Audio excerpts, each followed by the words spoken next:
आज हम लोग फिर से क्लास 9th का हिस्ट्री सब्जेक्ट 4th चैप्टर का क्वेश्चन आंसर देखते हैं। लॉन्ग, ठीक है ना, long question answer. Long means 2-4 marks वाला क्वेश्चन आंसर है। औद्योगिक क्रांति किसे कहते हैं? औद्योगिक क्रांति उद्योग से ही समझ में आता है औद्योगिक क्या है, ठीक है ना। 18वीं शताब्दी में यूरोप महादेश के उद्योग धंधों, कृषि, वाणिज्य, व्यापार तथा यातायात व्यवस्था में होने वाले परिवर्तनों को इतिहास में औद्योगिक क्रांति या व्यावसायिक क्रांति या शिल्प विप्लव कहते हैं, ठीक है। अक्सर ये क्वेश्चन आता है, इसलिए इसको ध्यान देना होगा औद्योगिक क्रांति के बारे, ठीक है। अगला क्वेश्चन है, घेटो से क्या समझते हैं? घेटो क्या है? ये घेटो जो है औद्योगिक क्रांति के दौरान ही घेटो शब्द का प्रयोग हुआ था, जिसका अर्थ है एक ऐसा क्षेत्र या बस्ती जहाँ विशेष यहूदी समुदाय, यहूदी जाति के लोग जो हैं अक्सर आर्थिक, सामाजिक या राजनीतिक कारणों से अलग लोगों से रहते थे, है ना। कुछ कारणों से ये अन्य लोगों से अलग रहते थे, ठीक है, जो शहरों के बाकी हिस्सों की तुलना में गरीब और बदतर स्थिति में होते थे। घेटों के चारों ओर दीवार या घेरा होता था।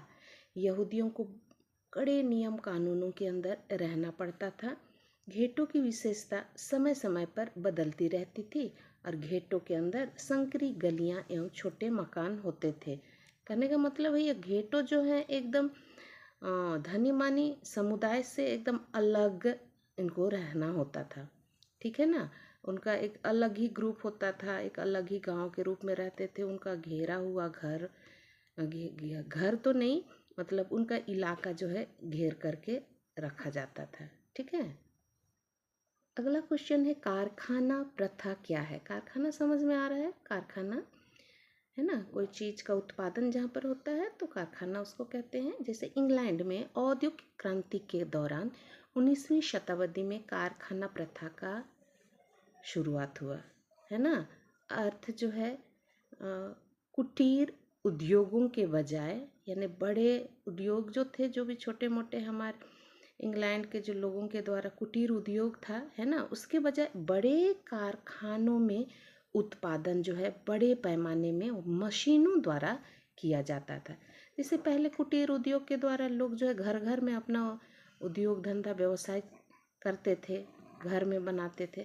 उसके जगह में अब एक ही जगह में रह करके जो है कारखाना में उत्पादन जो है बड़े पैमाने में मशीनों के द्वारा वो भी किया जाना शुरू हुआ था, ठीक है ना।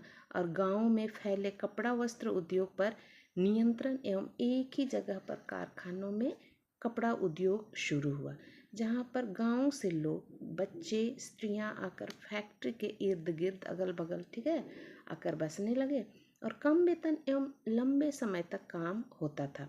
और इससे शहरीकरण और पूंजीपति वर्ग एवं मजदूर वर्ग उत्पन्न हुआ, ठीक है। तो कारखाना से समझ में आ रहा है फैक्ट्री, कारखाना। जैसे कि आजकल भी लोग जो है इनकम करने के लिए शहरों में शिफ्ट हो जा रहे हैं, गांव के लोग, ठीक है ना। तो यही है कारखाना प्रथा। अगला क्वेश्चन है, त्रिगुट संधि क्या है? ट्रिपल अलायंस क्या है? औद्योगिक क्रांति के दौरान 1907 ईस्वी में फ्रांस, रूस और इंग्लैंड के बीच राजनीतिक और सैन्य गठबंधन बना, ठीक है ना। ये कौन कौन सा देश? फ्रांस, रूस और इंग्लैंड के बीच में राजनीतिक और सैनिक गठबंधन बना, जिसका उद्देश्य था जर्मनी, ऑस्ट्रिया, हंगरी ये दल को कमज़ोर करना था, ठीक है ना। प्रथम विश्व युद्ध में इस तरह से दो गुट में बंट गया था। एक मित्र राष्ट्र गुट था जिसमें कि फ्रांस, रूस, इंग्लैंड वाला ग्रुप था, और एक त्रिगुट में जो है जर्मनी, ऑस्ट्रिया, हंगरी, ठीक है ना। तो इसी दल को ये मित्र राष्ट्र देश जो है कमज़ोर करना चाहा था और अपना गुट बनाया था 1907 में, ठीक है ना। इसके अतिरिक्त पराधीन राष्ट्रों के साथ और कई त्रिगुट संधियां हुई थी, मतलब कई और अलग अलग देश जो हैं त्रिगुट संधि में शामिल हुए थे, ठीक है। अगला क्वेश्चन है, सेराजेवो हत्याकांड क्यों इतिहास में प्रसिद्ध है? सेराजेवो याद करना, ये प्रथम विश्व युद्ध के दौरान वाली कुछ घटना थी, है ना, शुरुआत होने वाली घटना थी सेराजेवो हत्याकांड। प्रथम विश्व युद्ध जो शुरू हुआ ना, उसका तत्कालिक कारण था, ठीक है। 28 जून 1914 को ऑस्ट्रिया का उत्तराधिकारी आर्क ड्यूक फ्रांसिस फर्डिनेंड और उसकी पत्नी अपने उपनिवेश देश सेराजेवा का दौरा करने निकले थे। हाँ, और वहाँ पर सर्बिया का सर्ब क्रांतिकारी जात के लोग ने बम फेंककर उनकी हत्या कर दी और इसी घटना से प्रथम विश्व युद्ध की शुरुआत हुई और इसे ही सेराजेवा हत्याकांड के नाम से जाना जाता है। ठीक है। एक्चुअली ऑस्ट्रिया का जो आर्क ड्यूक ये फ्रांसिस फर्डिनेंड जो है अपनी पत्नी के साथ सेराजेवा क्यों दौरा करने के लिए गया था, एक्चुअली ऑस्ट्रिया का उपनिवेश था सेराजेवा, ठीक है ना, तो उसी का दौरा करने के लिए गया था। उसी समय गुस्सा में आकर के सर्व जाति के लोग उनके ऊपर बम फेंकता है और इस तरह से सेराजेवा हत्याकांड शुरू हो जाता है। ठीक है। अगला क्वेश्चन है पेरिस सभा या पेरिस कम्यून क्या है। फ्रांसीसी क्रांति बास्तिल पतन के बाद पेरिस में लूटपाट मारपीट होने लगा। ठीक है। ऐसी अवस्था में पेरिस वालों ने नगर के शासन के लिए नगर सभा यानी पेरिस कम्यून की स्थापना की और जिसका अध्यक्ष बेली थी, है ना, बेली नामक व्यक्ति था। पेरिस की रक्षा के लिए लफायते के नेतृत्व में एक राष्ट्रीय रक्षा दल भी बनाया गया था, कायम किया था। ठीक है। अब फ्रांस का वास्तविक शासन नागरिक सभा और राष्ट्रीय रक्षा दल के हाथों में आ गया। नया राष्ट्रीय ध्वज यानी नया राष्ट्रीय झंडा निकला। ठीक है ना, ये दोनों जो है नागरिक सभा और राष्ट्रीय रक्षा दल के हाथ में आ गया फ्रांस का शासन, है ना।